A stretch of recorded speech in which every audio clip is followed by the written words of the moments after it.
호세아서 강의 18번째 시간입니다. 오늘은 호세아서 10장 9절부터 15절까지의 말씀을 가지고 의를 심고 긍휼을 거두라 라는 제목으로 하나님의 말씀을 함께 상고합니다. 우리는 지난 시간 두 마음을 품었던 이스라엘에 대해서 살펴보았죠. 두 마음을 품은 이스라엘은 하나님 앞에 범죄하였습니다. 두 마음을 품은 결과가 무엇인가?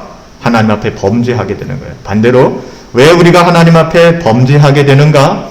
두 마음을 품었기 때문입니다. 그들은 여호와를 두려워하지 않았습니다. 또 그 결과 그들은 하나님을 구하지 않았고 도리어 눈에 보이는 어떠함들, 세상에 썩어질 어떠함들, 세상의 왕을 구했다라고 성경은 기록하고 있습니다. 또한 두 마음을 품게 되니까 너무나 쉽게 거짓말을 하는 거예요. 하나님 앞에 또 교회 앞에 거짓 맹세를 하는 것이죠. 뿐만 아니라 이 두 마음은 근본적으로 우상을 숭배하게 만들었다는 것을 우리가 지난 시간에 살펴보았습니다. 그 결과 그들은 하나님의 준엄한 심판을 받게 되었죠. 그래서 그들의 인생이 은유적으로 표현하되 물거품과 같이 되었다라고 기록하고 있습니다. 오늘은 계속해서 호세아서 10장 말씀을 이어가는데요. 9절 말씀에 보시면 이스라엘아, 내가 기브아 시대로부터 범죄하였거늘 그 무리가 기브아에 서서 흉악한 족속을 치는 전쟁을 거기서도 면하였도다. 지난주에도 그렇고 이번 주에도 그렇고 계속해서 기브아 시대의 범죄, 기브아의 범죄라는 말이 반복되는데요. 제가 지난주에도 설명드렸지만 호세아 선지자가 지금 이야기하고 있는 것은 지금 이스라엘의 모습이 기브아 시대 때 그 범죄와 너무나 유사하다. 그렇게 얘기하는 것입니다. 여러분, 기브아 시대란 호세아서 9장 9절에서 언급했듯이 사사기 19장과 20장을 다시 소환해내야 됩니다. 사사기 19장과 20장에 어떤 끔찍한 범죄가 기록되어 있냐 하면은 어떤 레위 사람이, 그래서는 안 되는데 그 레위 사람이 첩을 취하였습니다. 그러니까 아내 말고 다른 여인을 취한 것이죠. 그때 그 여인을 데리고 여행을 하던 중에 베냐민 지경, 즉 베냐민의 영토죠. 이 베냐민의 영토에 이르게 되었는데 거기에 기브아인들이 큰 사건을 저지르게 됩니다. 어떻게 되냐 하면 밤새도록, 끔찍한 일이지만 이 레위 사람의 첩을 윤간하는 그런 범죄를 저지르게 돼요. 지금 우리가 조두순이나 그런 흉악한 그런 아동 성범죄나 여성을 상대로 한 그 성범죄자들에 대한 그 이야기를 너무나 잘 알고 있지 않습니까? 그건 저리 가라 할 만한 사건이에요. 한 여인을 윤간하는 사건이 벌어지게 됩니다. 여기서 이 레위 사람은 또한 끔찍하게 그 윤간당하여 죽은 그 첩의 시신을 잘게 쪼개서 각 지파에 보내게 되는 더 끔찍한 일이 또 발생하게 되는 거예요. 이때 이제 모든 이스라엘 지파 사람들이 흥분하게 되죠. 어떻게 이런 일이 일어날 수 있단 말이냐. 어떻게 이 베냐민 나쁜 사람들, 기브아 나쁜 사람들, 어떻게 한 여인을 이렇게 유린하고 이렇게 죽음에 이르게 할 수 있단 말인가. 굉장히 흥분하게 되죠. 그래서 베냐민 지파의 모든 이스라엘 11지파가 요구하게 됩니다. 기브아 사람들을 내놓아라. 이 범죄의 당사자들을 내놓아라. 우리가 그들의 죄를 물을 것이다 라고 얘기합니다. 근데 애석하게도 베냐민 지파 사람들이 이걸 거절합니다. 냅둬. 우리 지역에 있는 사람이야 라고 얘기를 하는 것이죠. 여기서 이스라엘의 국지전이 벌어지게 됩니다. 동족 상잔의 비극이 벌어지게 되죠. 그래서 그로 인해서 베냐민 지파의 사람들이 거의 전멸하게 됩니다. 네, 한 지파의 사람들이 거의 전멸하게 돼요. 지금 호세아 선지자가 이스라엘이 기브아 시대로부터 범죄하였다라는 말은 지금 북이스라엘이 저지르고 있는 행태가 바로 이 베냐민 땅의 기브아 사람들이 저질렀던 것과 별반 다르지 않은 일을 하고 있다라고 지금 강력하게 이야기를 하는 겁니다. 우리는 조두순이 아닌데요? 우리는 이런 사람들이 아닌데요? 라고 이야기하는데 그들은 들킨 죄인에 불과하고 너희는 안 들킨 죄인에 불과해 라고 하나님은 동일하게 말씀하고 계신 겁니다. 이스라엘은 자신들의 역사를 통하여 기브아의 범죄를 보면서 교훈을 삼았어야 마땅한데 도리어 그들은 동일한 죄를 반복해서 지었던 것입니다. 그래서 10절 말씀에 보면 내가 원할 때에 저희를 징계할 것이다. 저희의 두 가지 죄가 걸릴 때에 만민이 모여서 내 사랑하는 자녀들이지만 그들을 징계할 거고 칠 거야 라고 말씀하십니다. 여러분들, 저희가 두 가지 죄에 걸린다. 여기서 이 두 가지 죄는 뭘까요? 우리가 호세아서 10장 전체를 보아 유추하건대 그것은 하나님을 떠난 것과 큰 축이 하나님을 떠난 거예요. 그래서 돌아오라는 것이죠. 하나님을 떠난 것과 하나님을 떠나서 우상 숭배를 한 것입니다. 하나님을 떠난 것은 필연적으로 무엇을 발생시킵니까? 우상 숭배를 만들어내게 되는 것이죠. 우리가 지난 시간에 살펴본 것처럼 두 마음을 품은 이스라엘은 하나님을 두려워하지 않아요. 아무리 교회의 권위를 가지고 하나님의 말씀을 가지고 권면을 하여도 그것이 듣기 싫은 잔소리일 뿐이지 설교하지 마세요. 듣기 싫어요. 우리가 그래서 심지어 명절 때 가면은 부모님들이나 아니면 친척들이 하는 말을 설교 듣는다라고 얘기할 정도로 이 설교가 굉장히 폄하되어져 있지 않습니까? 하나님의 말씀을 두려워하지 않는 거예요. 그냥 듣기 싫은 잔소리다라고 생각하는 것입니다. 더 나아가서 그들은 하나님을 떠나 눈에 보이지 않는 세상의 왕을 구했습니다. 다시 말하면 하나님은 뒷전에 모셔두고 내가 생각하는 나의 삶을 윤택하게 만들고 나의 삶을 나의 삶되게 만드는 다른 무언가를 붙들기 시작했다는 것입니다. 그것이 무엇으로 가시화되었습니까? 금송아지였지 않습니까? 금송아지. 모세가 시내산에 올라간 다음에 하나님은 보이지 않으니까 모세도 안 내려오니까 답답하니까 금송아지 하나 만들어 놓고 이가 하나님이다. 그렇게 의기투합해보자. 이 짓을 한 거 아닙니까? 우상숭배를 한 것이죠. 하나님께서는 이런 이스라엘을 심판하셨습니다. 물론 징계를 위한 심판이었습니다. 11절에 가보면 에브라임인지 아시죠? 누군지? 에브라임은 마치 길들인 암소와 같아서 곡식 밟기를 좋아한다. 내가 아름다운 목에 멍에를 메울 것이고 그 위에 사람까지 태울 것인데 유다가 밭을 갈고 야곱이 흙덩이를 깨트리게 될 것이다. 설명이 좀 필요하죠. 호세아 선지자는 에브라임이 곧 북이스라엘이에요. 에브라임은 북이스라엘이 길들인 암소와 같다. 그래서 이 길들인 암소가 곡식 밟기를 좋아한다? 이 무슨 뜻일까요? 곡식 밟기를 좋아한다. 여러분 신명기 25장 4절에 가보면 소가 곡식을 밟아서 추수할 때에 그 입에 망을 씌우지 말아라 라는 말씀이 나요. 그러니까 신명기 25장 4절에 가보면 미물에 불과한 소지만 이 소가 곡식을 밟을 때에는 입에 이 망을 씌우지 말라는 거예요. 이 무슨 뜻일까요? 비록 미물임에도 불구하고 일하는 소에게 마음껏 떨어진 곡식을 먹을 수 있도록 배려하여라 라는 그런 말씀이었죠. 그러므로 이 말씀은 곡식 밟기를 좋아한다라는 것은 곡식을 마음껏 먹을 수 있는 즐거움을 얘기하는 거예요. 이 소가 마음껏 곡식을 먹을 수 있는 즐거움. 곧 이것은 무엇을 비유한 것이냐? 이스라엘 백성 에브라임이 율법이 요구하는 하나님이 요구하는 의무와 책무는 다 멀리 한 채, 등한히 한 채 율법이 허락한 축복받기만 좋아하고 있는 거예요. 입에 망 씌우지 않는. 그래서 계속 곡식을 밟고 있는 거예요. 하나님 더 주세요. 그리고 하나님께서 내 삶을 뭔가 누르시는 것 같으면 괜히 마음이 상해서 하나님께 돌아서고. 사실 북이스라엘은 하나님이 허락하신 축복을 받아서 크게 번성했습니다. 근데 여러분들 그 번성을 가지고 뭐 했어요? 하나님이 좋은 직장도 갖게 하시고 또 좋은 배우자를 만나게 하시고 그 가정에 우리는 불만족스러울지 모르겠지만 너무나도 사랑스러운 자녀를 주시고 우리가 호흡할 수 있는 건강함을 주시고 얼마나 많은 것을 우리에게 주셨습니까? 근데 이스라엘이 하나님의 은혜로 풍성한 열매를 맺으면 맺을수록 그거 가지고 뭐 했느냐? 제단을 쌓았어요. 주상을 더 아름답게 했습니다. 우상 숭배했다는 거예요. 하나님이 우리에게 주신 복을 세어보며 그것을 하나님께 돌려드리고 나누며 살아가야 되는데 그 모든 것이 나의 어떠함이라고 생각하며 자기 자신만을 위해서 살았다는 것입니다. 배은망덕이라고 합니다. 배은망덕한 채 우상에 더욱더 열심을 가했던 것이 북이스라엘이었습니다.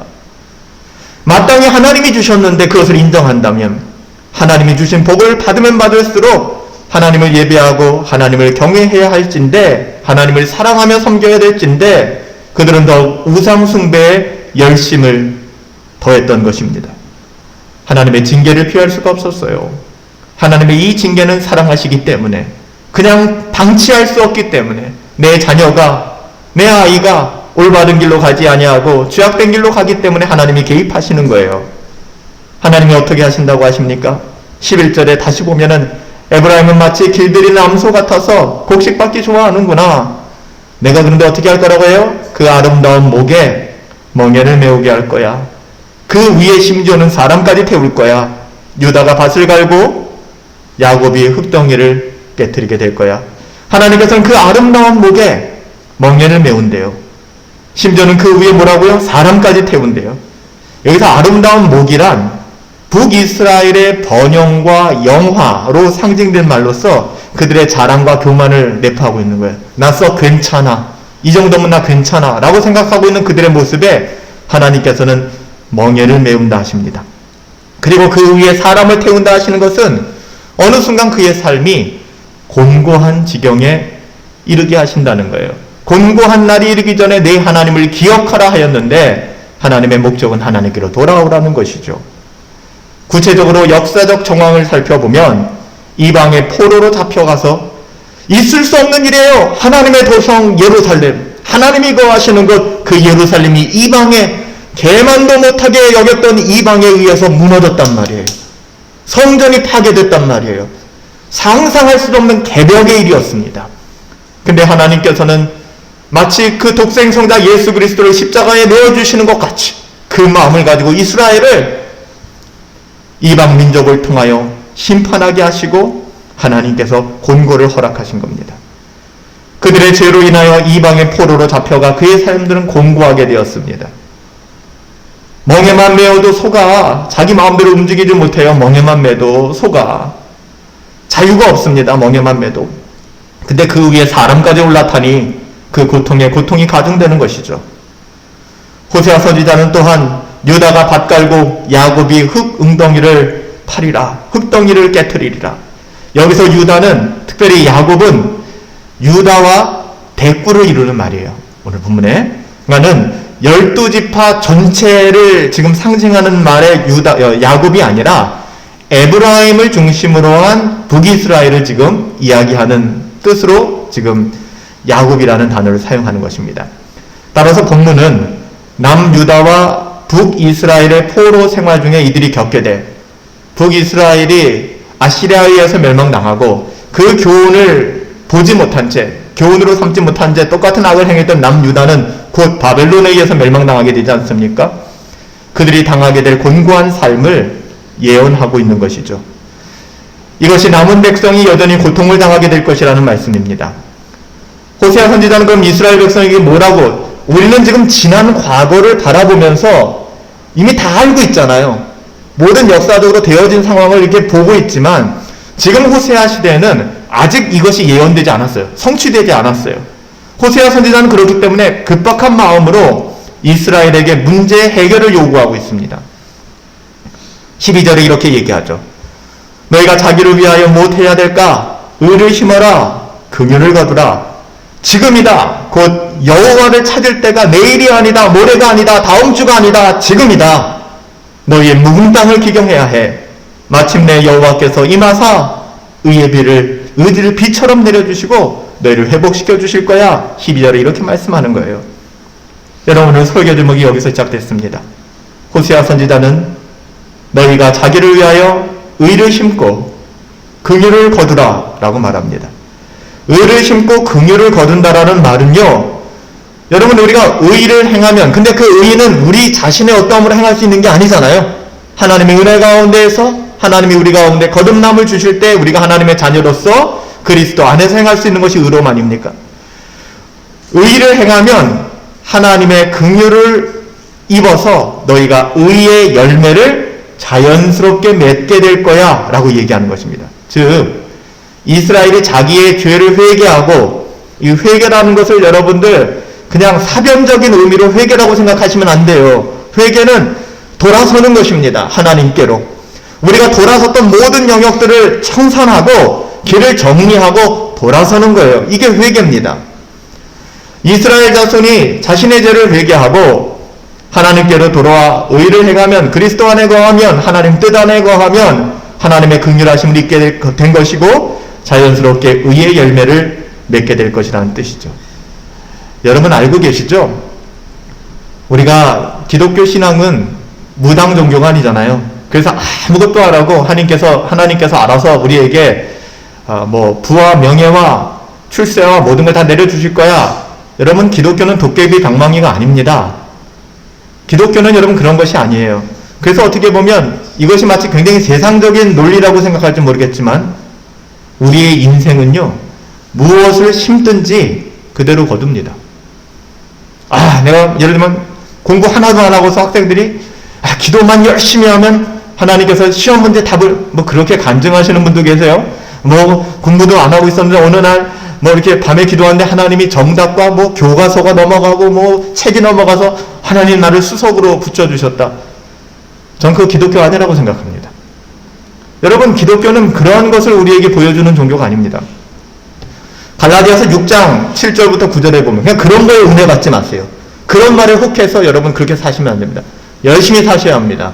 최선을 다해야 합니다. 그 가운데 하나님께서 우리의 최선과 우리의 열심에 기름 부어주시사 아름다운 열매가 있게 되는 것이지, 일확천금을 바라고 로또를 바라고 뭔가 대박 터지길 원한다면, 요행을 바란다 그러면 그건 미신 종교죠. 갈라디아서 6장 7절부터 9절, 스스로 속이지 말아라. 하나님은 만홀히 여김을 받지 아니하시나니 사람이 무엇으로 심든지 그대로 거두리라.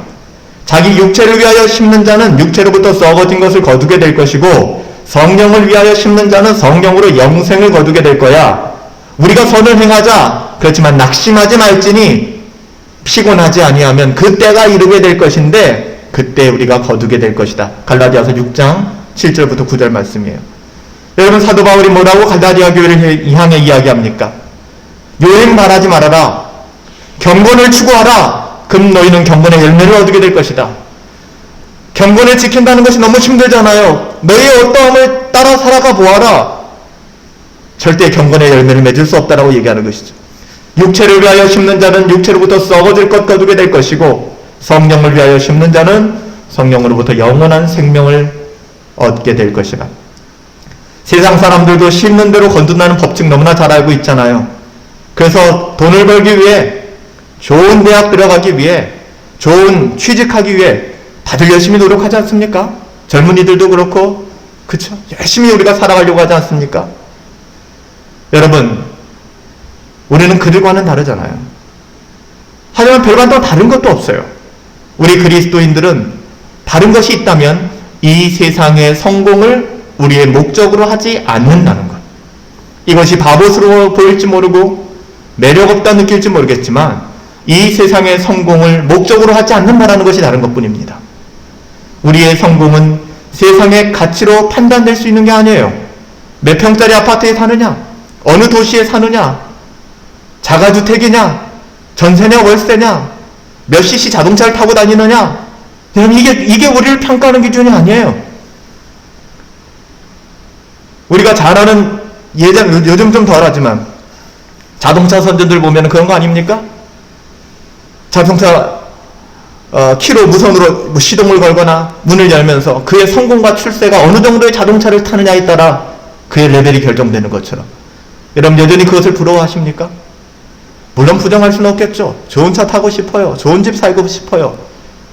그것이 우리들의 인지상정 마음이. 그렇지 않은 사람 누가 있겠습니까?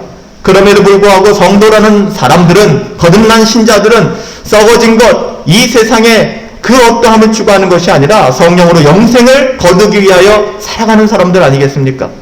여러분 정말 믿어요? 천하를 주고도 살 수 없는 영생의 가치를 믿습니까? 여러분 이것을 믿지 못한다면 절대로 포기할 수 없는 것이 이 세상의 삶이에요. 저는 굉장히 가슴이 아팠습니다. 이번 주간을 지내면서 모든 언론들이, 또 정부의 반응들이 교회, 예배, 성경 공부를 집요하게 폄하하고 공격하는 것을 보았어요. 기승전 교회, 기승전 예배, 기승전 성경 공부예요. 예를 들면 카페에서 10명이, 20명이 모여있어요. 다들 취업 준비하고 공부하고 스터디하고 그러고 있습니다. 여기 모여서 한 두세 사람이 성경 공부를 하고 있었어요. 근데 그 카페에서 확진자가 한 5, 6명 나왔어요. 그럼 뭐라고 보도됩니까? 성경 공부하다 감염됐다. 그럼 뭐라고 댓글 달립니까? 이게 기독교냐? 성경에서 뭘 배우냐? 여러분, 이런 말에 부하대동해서 이런 시국에 왜 모여? 이런 시국에 왜 성경을 공부해? 라는 생각을 여러분들도 갖고 계십니까? 여러분들이 정말로 이런 시국에 라는 생각을 가지고 계시면 여러분의 모든 개인사를 한번 돌아보십시오. 여러분, 마트를 안 가시나요? 사람들을 안 만나시나요? 여러분의 필요한 그 어떠함을 여러분 안 누리고 계십니까? 물론 절제하시죠. 너무 지나칠 정도로. 저는 그런 생각이 들었습니다. 지난 2달여 전에 우리 문재인 대통령님이 우리 교계 지도자들과 함께 모였습니다. 그때 문재인 대통령이 이런 이야기를 하셨어요. 감염병은 생명을 죽이고 살리는 일입니다. 감염병 예방은. 그리고 감염병 예방을 위해서는 이것은 과학적인 문제지 종교가 관여할 문제가 아닙니다. 그러니까 목사님들 예배를 중단해 주십시오. 이거는 과학이지 종교가 아닙니다. 생명을 살리는 것은 과학이지 종교가 아닙니다. 라고 이야기합니다.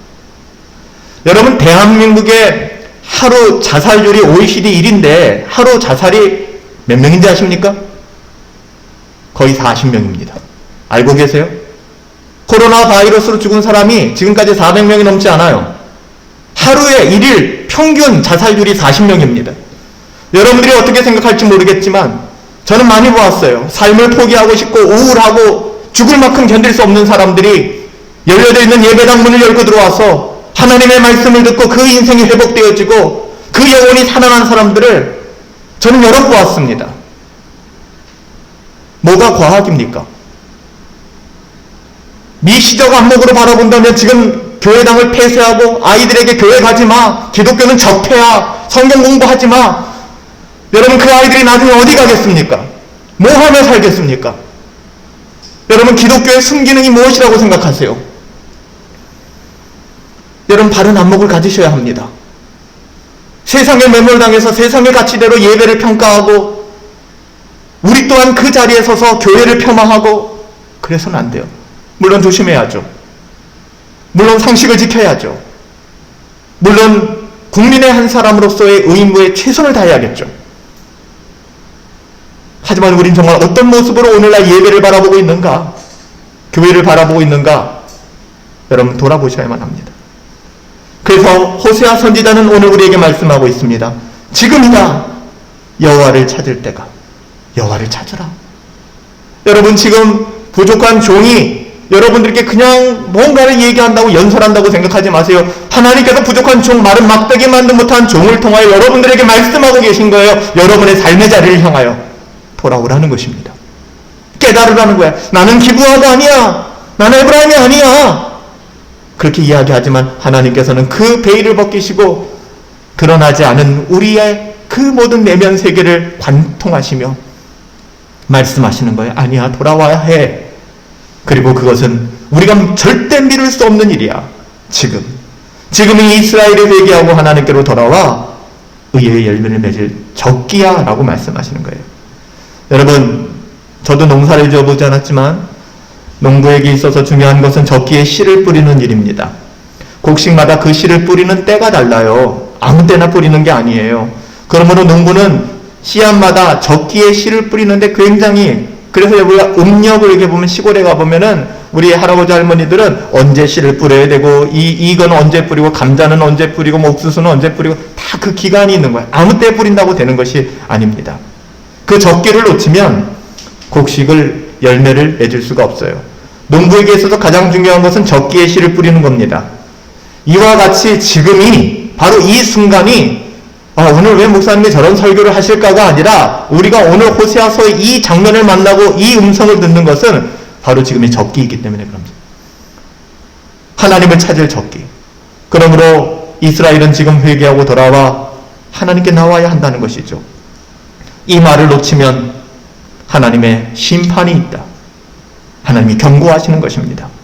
그러므로 이스라엘은 지금 여호와를 찾아야만 합니다. 우리는 하나님을 찾아야만 합니다. 돌아와야만 합니다.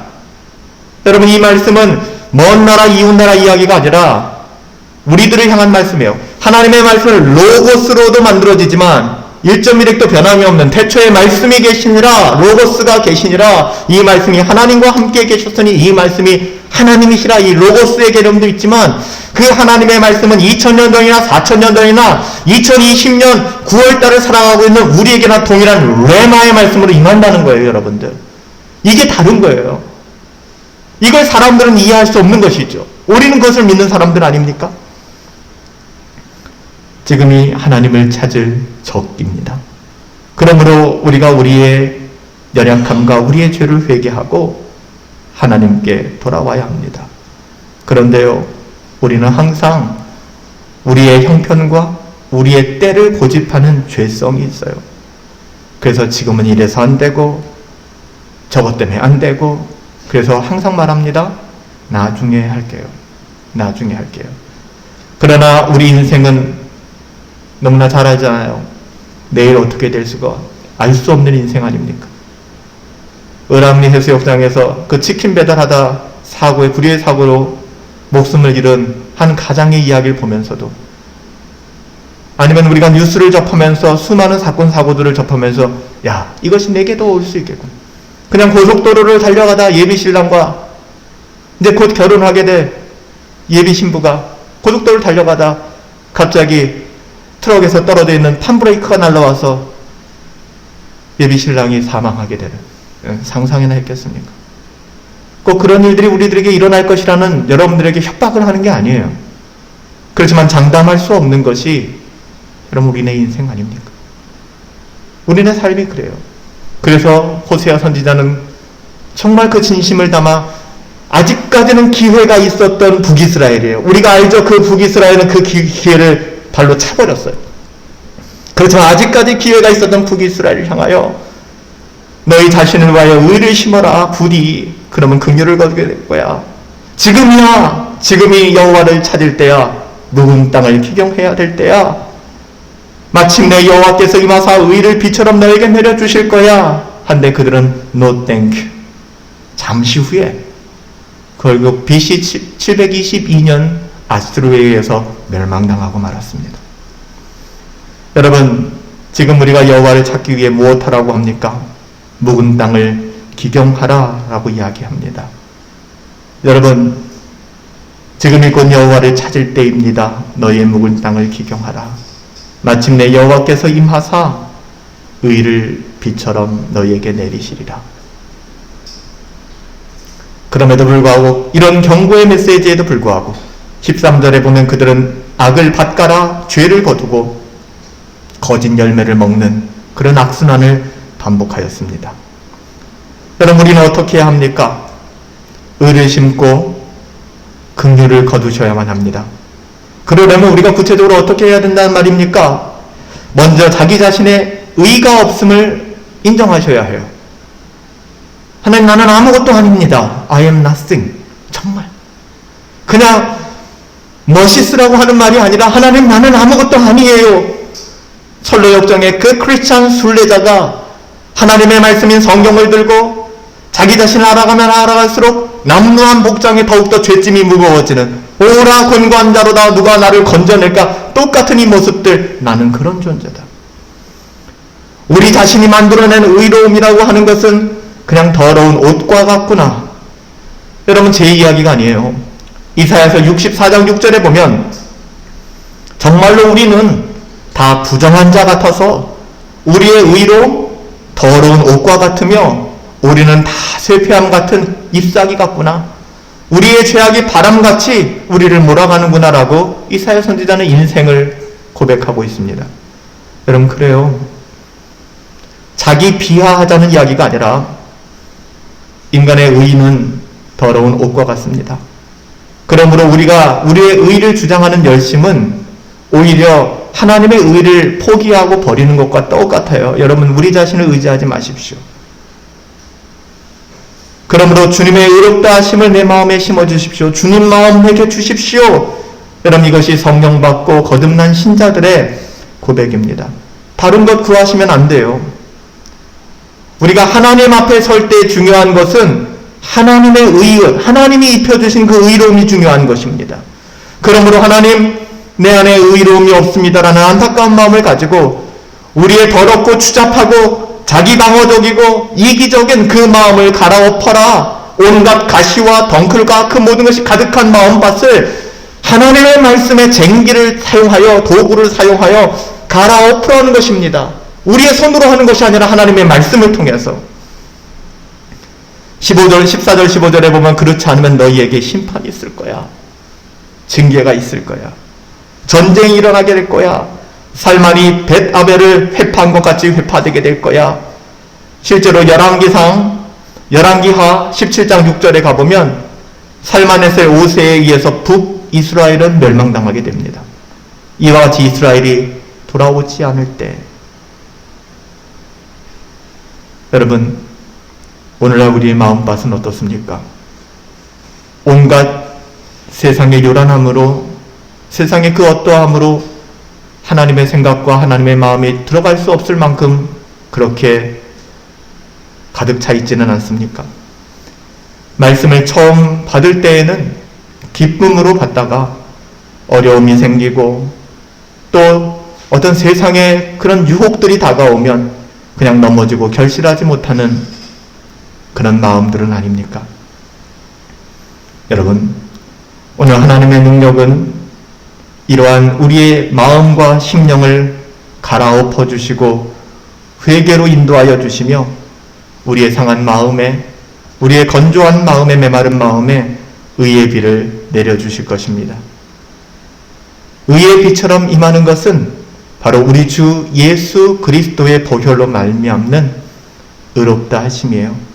그러므로 우리가 세상의 것을 구하기 위하여 애통하는 것이 아니라 동분서주하시는 것이 아니라 의에 줄이고 목마른 자, 여러분들 다른 것이 아니라 내가 목마르다.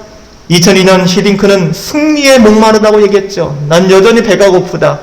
여러분 우리가 무엇에 배가 고파야 합니까? 여러분 10평대 아파트에 살다가 20평대로 가보세요. 금방 적응됩니다. 30평대 살면 좋겠다. 40평대 살면 좋겠다. 전원주택에 살면 좋겠다. 그래서 심지어는 예전 말이지만 T코 사러 갔다 그랜저 산다고 얘기하지 않습니까? 인간의 욕망은 끝이 없는 거예요. 근데 그 욕망을 여러분 성취해보면 매너리즘에 빠져서 그게 이제 더 이상 새로워지지 않잖아요. 저만 그런가요, 여러분들? 이사를 가서 야, 참 좋다. 얼마나 가던가요? 차를 사서 야, 참 좋다. 이게 얼마나 가던가요? 여러분, 우리는 의에 줄이고 목마른 자가 되어야 합니다. 천국은 바로 이러한 자들에게 있다라고 성경은 말씀하고 있습니다. 여러분 그래요. 의에 줄이고 목마른 자가 복이 있습니다. 그러므로 우리는 의를 심고 긍휼을 거둬야만 되는 것입니다. 사랑하는 여러분, 성령 하나님께서 진짜 신앙 지키기 힘든 시대예요. 오늘날이 여러분 잘 분별하셔야 돼요. 정말 여러분 신앙이 무엇인가? 그래서 다윗이 그의 사랑하는 아들 솔로몬에게 마지막 했던 유언이 뭔지 아세요? 저도 그 생각을 해봤어요. 제가 만약에 불치병이 걸려서 시한부 판정을 받았다. 갔는데 손댈 수 없는 암이 온몸에 전이 되어서 당신이 이제 곧 죽습니다 라고 얘기하면 제가 제 딸에게 그리고 여러분들에게 저희 가정에 할 수 있는 말이 뭘까 고민해봤어요. 한 가지밖에는 없어요. 믿음 생활 잘 합시다. 정말 신앙 포기하지 맙시다. 정말이에요. 그거 이외에 무엇이 있겠습니까? 성령 하나님께서 우리에게 은혜를 주셔서 우리로 모든 우리의 묵은 심령을 하나님의 말씀으로 갈아엎어 주시고 우리로 세상의 헛된 것 너무 따라 살지 않게 하시고 오직 하나님의 은혜, 의를 구할 수 있는 자들이 되기를 소원합니다. 그래서 하나님의 은혜의 단비가 우리의 심령에 충만하게 내릴 수 있게 되기를 예수님의 이름으로 축복합니다. 여러분 우리 이 시간 잠시만 좀 마스크 쓰시고 불편하시긴 하지만 우리의 마음을 모두어서 하나님께 한번 기도하십시다.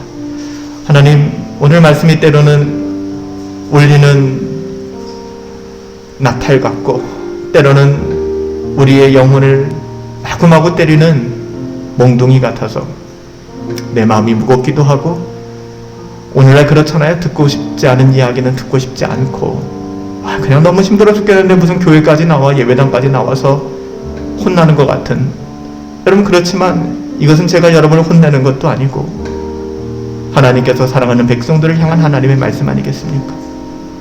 오늘 이 시간에 여러분, 우리는 제한된 인원으로 나와서 예배하고 있지만 하나님께서는 여러분의 영혼에 관심을 갖고 계세요. 오늘 이 시간에 여러분들의 작은 마음속의 속삭임, 여러분들의 간절한 말 한마디, 탄식까지도 우리 하나님은 알고 계십니다. 듣고 계십니다. 하나님 도와주세요.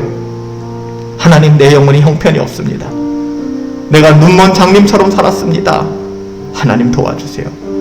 세상 사람들이 교회를 어떻게 생각하는지 이제는 그것이 내 생각이 되어버렸고, 세상 사람들이 말하는 예배, 세상 사람들이 말하는 복음이 이제는 내가 생각하는 복음과 같아지고 말았어요. 이거 아니지 않습니까? 하나님, 내게 은혜를 주세요. 교회가 힘들고 어려워질 때, 복음의 가치가 훼손되어지고 예배가 무너지는 이때에 하나님, 내게 은혜를 주셔서 하나님의 선하시고 기뻐하시고 온전하신 뜻이 무엇인지 분별케 하여 주시옵소서. 은혜 더하여 주시옵소서. 우리 하나님 앞에 잠시 동안, 하나님 살아계십니다. 이 자리에 함께 하세요. 하나님께 같이 우리의 마음을 쏟으시며 잠시만 기도하겠습니다. 살아계신 아버지 하나님 감사합니다. 주의 은혜를 아버지 하나님 구하며 나갑니다. 우리에게 행하신 아버지 하나님 놀라우신 은혜와 사랑이 우리 가운데 있게 되길 원합니다.